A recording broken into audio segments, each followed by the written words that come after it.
ब्रजमंडल की सुबह आज कुछ विशेष थी। यमुना की लहरें धीमे धीमे बह रही थीं और कुंज गलियों में माखन मिश्री की सुगंध घुली हुई थी। नंदगांव के एक प्राचीन मंदिर में आज भोग की तैयारी हो रही थी, पर यह साधारण भोग नहीं था। मान्यता थी कि आज जो भी प्रसाद बनेगा उसमें श्री राधा रानी के हाथों का भाव समाया होगा। मंदिर के रसोई घर में दीपट जल रहे थे। सेवैयां, खीर, पूरियां और माखन सजा हुआ था। पुजारी जी आंखें मूंदकर मंत्र जप रहे थे, जैसे उन्हें दिख रहा हो कि किशोरी जी स्वयं रसोई में खड़ी हैं, मुस्कुराती हुई, हर व्यंजन में प्रेम घोलती हुई। बाहर आंगन में बांसुरी की कल्पित तान गूंजती सी प्रतीत हो रही थी, मानो कान्हा स्वयं उत्सुक हों। आज क्या बना है राधे? उसी समय एक छोटी सी बालिका, नाम था गौरी, अपनी माँ के साथ मंदिर आई।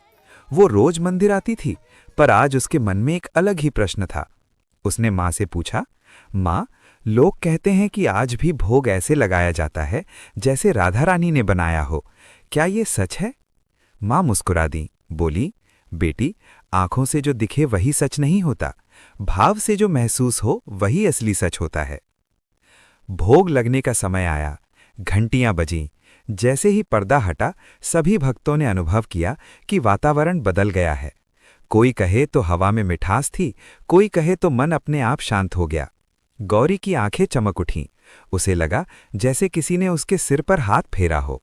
वो समझ गई, ये वही ममता है जो यशोदा मैया की थी और वही सेवा भाव है जो किशोरी जी का है। भोग अर्पित होते समय पुजारी जी ने कहा, हे नाथ, ये भोग उस प्रेम के साथ स्वीकार कीजिए जो राधा ने अपने हाथों से दिया था। ये सुनते ही सबकी आंखें नम हो गईं। किसी को अपने दुख याद आए, किसी को अपनी प्रार्थना, पर आश्चर्य ये था कि मन हल्का हो गया। प्रसाद बांटा गया। गौरी को एक छोटा सा लड्डू मिला।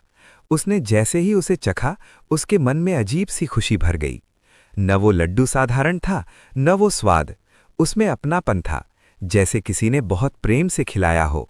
गौरी ने मन ही मन कहा, राधे, अगर ये आपके हाथों का बना नहीं भी है तो आपके भाव का जरूर है।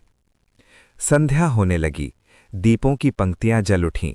मंदिर के शिखर पर ध्वजा लहरा रही थी। लोगों के मन में एक ही भाव था, सेवा अगर प्रेम से हो तो वो अमर हो जाती है। माता यशोदा की ममता और राधा रानी की निःस्वार्थ सेवा ने उस दिन फिर सिद्ध कर दिया कि भोग भोजन से नहीं, भाव से बनता है। और ब्रज में आज भी हर दिन वही लीला जीवित है, प्रेम की, समर्पण की और अनंत भक्ति की।